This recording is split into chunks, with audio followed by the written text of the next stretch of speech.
Hello everyone sir, आप सभी को अच्छे कुशल मंगल से होंगे। और आप सभी को थोड़ा सा मैं डिले आपको ऑनलाइन क्लास में मिल पा रहा हूँ। विकास का कारण ऑनलाइन क्लास बंद होना नहीं है। क्लासेज पर डे मैं वीडियो लेक्चर बना रहा हूँ, लेकिन कुछ नेटवर्क प्रॉब्लम या ठीक है डाटा प्रॉब्लम्स के कारण से वीडियो नहीं अपलोड हो पा रहे। तो आज का जो टॉपिक मैं आपको क्लियर करने जा रहा हूँ, ये हम वंशागति एवं आनुवंशिकता एवं विविधता के सिद्धांत का चैप्टर 7 आपका है, जिसका हम भाग 7 तक बहुविकल्पता पढ़ चुके हैं। और जल्द ही कुछ ही मिनटों में आपको बहुविकल्पता का वीडियो यूट्यूब पर अपलोड हो जाएगा और मिल जाएगा। और आज के लेक्चर में हम भाग 8 यानी आनुवंशिकता एवं वंशागति विभिन्नता के सिद्धांत यानी प्रिंसिपल्स ऑफ हेरिडिटी में आज हम भाग 8 पर डिस्कस करेंगे। तो आज का जो हमारा लेक्चर है ये मुख्य रूप से लिंग निर्धारण के लिए बनाया जा रहा है, जिसमें हम लिंग निर्धारण को 3 छोटे छोटे वीडियो लेक्चर में या 2 छोटे छोटे वीडियो लेक्चर में आपको प्रोवाइड करेंगे।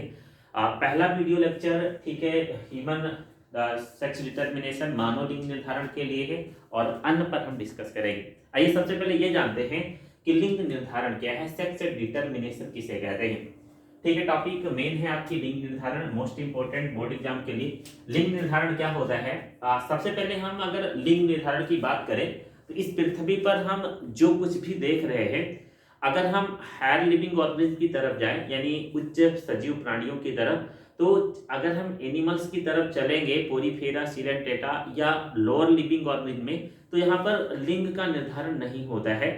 बट कुछ फाइलम्स को छोड़कर जितने हायर लिविंग ऑर्गेनिज्म हैं उनमें लिंग का निर्धारण होता है। और अगर हम मनुष्य में देखें, सिंपली आप बायोलॉजी से बाहर निकले तो मनुष्य में देखेंगे आपको 2 प्रकार के लिंग दिखाई देंगे एनवायरमेंट में, यानी एक नर लिंग और एक मादा लिंग। इसी प्रकार जितने भी स्तनी वर्ग के जीव या कॉर्डेटा या अन्य उच्च हायर वर्ग फाइलम्स के एनिमल्स हैं, इनमें लिंग निर्धारण पाया जाता है। लिंग निर्धारण का मतलब ये होता है कि ये नर या मादा कैसे बनते हैं, इस टॉपिक में हम यही क्लियर करेंगे। हम ब्रह्मांड में गाय, भैंस, कुत्ता, बिल्ली, बकरी, सुअर, मनुष्य इत्यादि इन सभी को देख रहे हैं और ये सभी मनुष्य या ये सभी जीव नर या मादा हैं।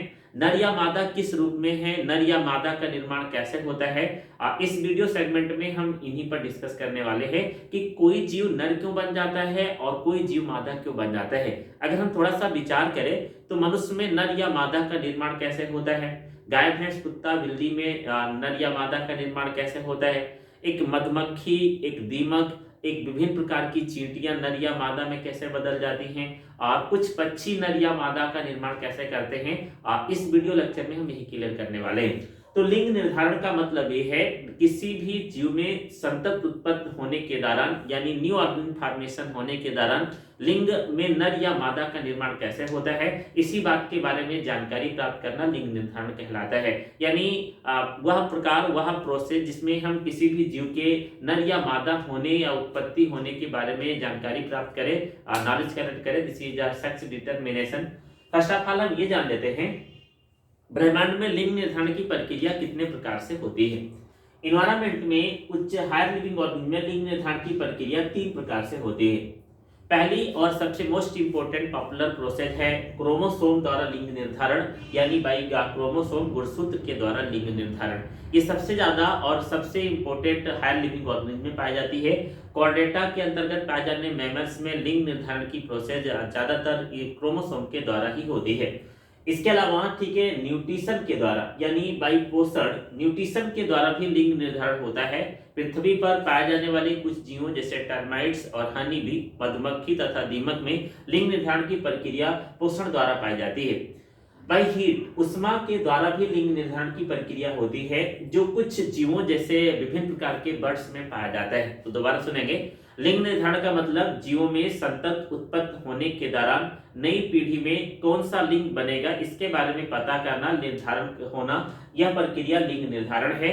लिंग निर्धारण 3 मुख्य प्रकार से पाया जाता है। पहला मुख्य प्रकार क्रोमोसोम के द्वारा है, जो अधिकतर जीवों में पाया जाता है।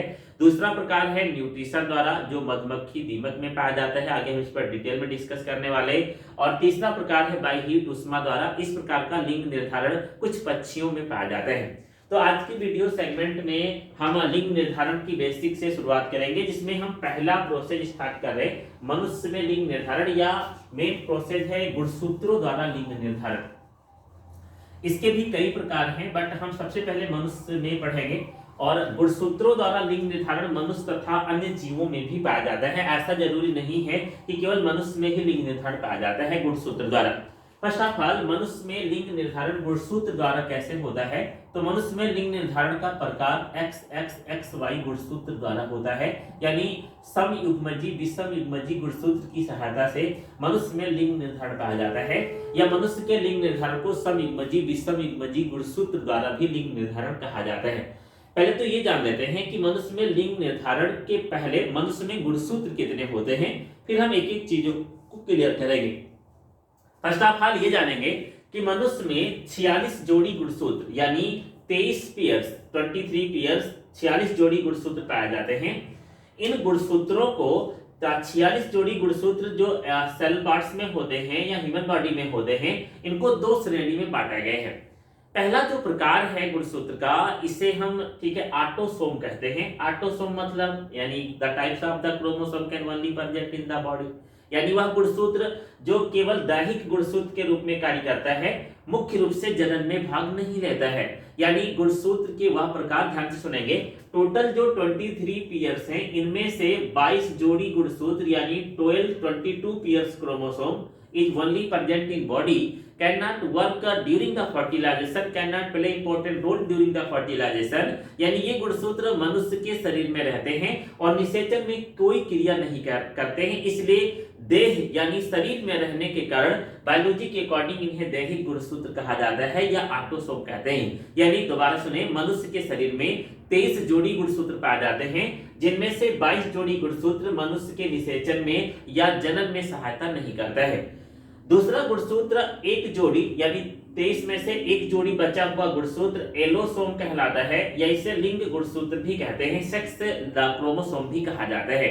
यह गुणसूत्र एक जोड़ी होता है जो जनन में भाग लेता है। मेरी बात को दोबारा सुन लेते हैं। मनुष्य के शरीर में 23 जोड़ी गुणसूत्र पाए जाते हैं, 46 गुणसूत्र, जिनमें से 22 जोड़ी गुणसूत्र जनन में सहायता नहीं करते हैं, जिन्हें जिन्हें दैहिक गुणसूत्र या ऑटोसोम कहते हैं, जबकि एक जोड़ी गुणसूत्र जनन में सहायता करते हैं, जिन्हें हम लिंग गुणसूत्र या सेक्स क्रोमोसोम कहते हैं, या इन्हें एलोसोम भी कहते हैं। अब हम आगे चलते हैं।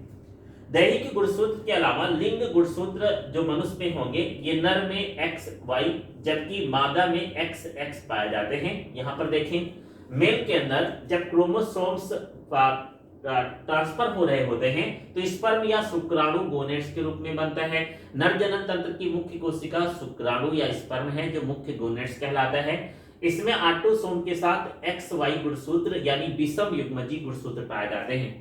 इसी प्रकार जब फीमेल्स की बॉडी में ऑटोसोम के साथ XX गुणसूत्र ओवा में ट्रांसफर होता है, तो यानी ओवा के अंदर XX गुणसूत्र और नर में शुक्राणु के अंदर XY गुणसूत्र पाए जाते हैं। एक बार मैं रिपीट कर रहा हूं, नर में समयुग्मजी गुणसूत्र XY पाया जाता है, विषम युग्मजी गुणसूत्र XY पाया जाता है शुक्राणु में, जबकि मादा में अंडाणुओं के अंदर XX गुणसूत्र पाया जाता है। थोड़ा सा इस प्रोसेस को जानने से पहले लिंग निर्धारण की तरफ चलकर समझ लेते हैं। मनुष्य में लिंग निर्धारण गुणसूत्रों द्वारा निर्धारित होता है, यानी मनुष्य के लिंग का निर्धारण क्रोमोसोम के द्वारा होता है। लिंग निर्धारण के लिए एक जोड़ी नर में विषम युग्मजी XY गुणसूत्र पाए जाते हैं, यानी मेल में XY विषम युग्मजी हेट्रोजाइगस क्रोमोसोम पाया जाता है, जबकि मादा में समयुग्मजी यानी होमोजाइगस XX गुणसूत्र पाया जाता है। नर में XY हेट्रोजाइगस और मादा में समयुग्मजी XX क्रोमोसोम पाया जाता है। फर्टिलाइजेशन के दौरान यानी जब एक शुक्राणु एक अंडाणु से निषेचित होता है, दोनों के न्यूक्लियोप्लाज्म और साइटोप्लाज्म फ्यूज होते हैं, तो इस दौरान शुक्राणु से अगर X गुणसूत्र और अंडाणु से X गुणसूत्र स्थानांतरित होता है, तो शुक्राणु अंडाणु के X एंड X के कारण उत्पन्न होने वाली संतान लड़की होती है, यानी फीमेल का निर्माण होता है।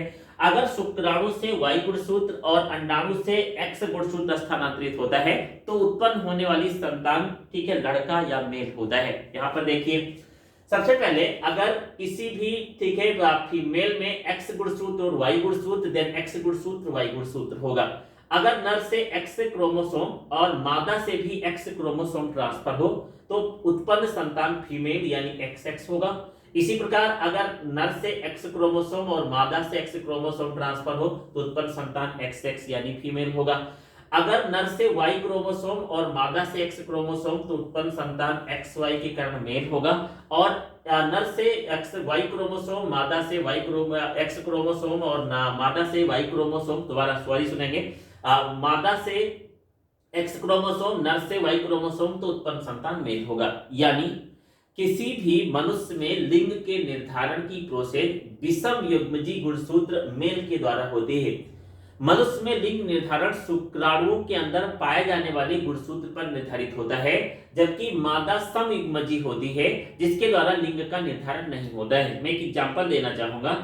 जब हमारे पास दो कलर के, ठीक है, मार्कर हो, एक रेड हो और एक ब्लैक हो, अगर आपको ब्लैक कलर के या रेड कलर में से किसी एक की मार्कर की जरूरत है, जब आप कलर चेंज करके मांगेंगे तो हम आपको प्रोवाइड कर सकते हैं। इनका केस आपको रेड कलर चाहिए तब हम रेड कलर दे सकते हैं। बट अगर मेरे पास दोनों मार्कर ब्लैक कलर का ही है और आपको रेड कलर चाहिए तो हम आपको रेड कलर नहीं प्रदान कर सकते हैं। सेम एज जब गुणसूत्र हेट्रोजाइगस होता है तो हेट्रोजाइगस होने पर एक गुणसूत्र जाकर दूसरे गुणसूत्र से फर्टिलाइज करके कैरेक्टर्स को बदल देता है और फिर न्यू ऑर्गेनिज्म का डिफरेंट फॉर्मेशन हो जाता है। जबकि यहाँ देखिएगा फीमेल में दोनों एक्स एक्स गुणसूत्र है यानी समयुग्मजी है और मेल में एक्स वाई है यानी विषमयुग्मजी है। मतलब ये है कि मनुष्य में लिंग निर्धारण की प्रोसेस नर के द्वारा होती है जबकि मादा के द्वारा नहीं होती है। एक बार पूरी प्रोसेस को हम दोबारा सुन लेंगे।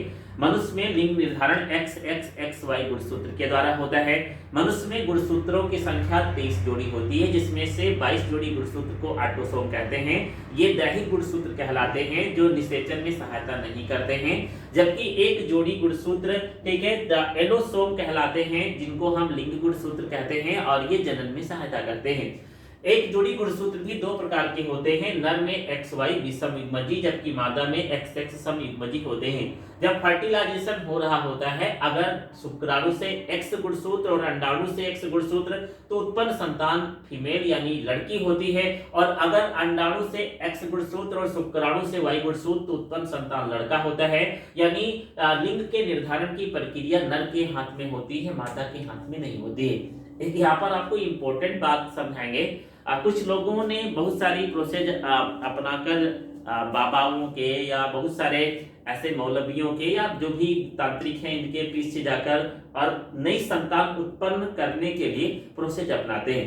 लेकिन जब किसी फर्टिलाइजेशन में वाई गुणसूत्र ट्रांसफर होगा तभी किसी लड़के के संतान के रूप में जन्म होगा। ये आपको बायोलॉजी से क्लियर होना चाहिए। एक अपवाद और है, गांव में अगर किसी फीमेल को बार बार लड़कियां उत्पन्न हो तो गांव के फीमेल्स की बार बार लड़कियों को उत्पन्न होने के कारण लोग फीमेल को दोष देते हैं, यानी मादा उत्तरदायी मानी जाती है, जबकि ऐसा नहीं है। बायोलॉजी क्लियर कर रही है कि जब किसी शुक्राणु से वाई गुणसूत्र ट्रांसफर होगा तभी उत्पन्न संतान लड़का होगा। यानी जो लोग फीमेल को बार बार दोष दे रहे हैं उनको पहले दौड़ाकर मारना चाहिए और बायोलॉजी पढ़ाना चाहिए कि जब वाई गुणसूत्र ट्रांसफर होगा तभी उत्पन्न संतान लड़का होगा। तो इसमें फर्स्ट लेक्चर में हम लोगों ने लिंग निर्धारण में एक्स एक्स एक्स वाई गुणसूत्र या मनुष्य में लिंग निर्धारण पर चर्चा कर लिया है। नेक्स्ट वीडियो लेक्चर में हम पोषण द्वारा लिंग निर्धारण पर डिस्कस करेंगे। आप सभी को समझ में आया होगा। धन्यवाद।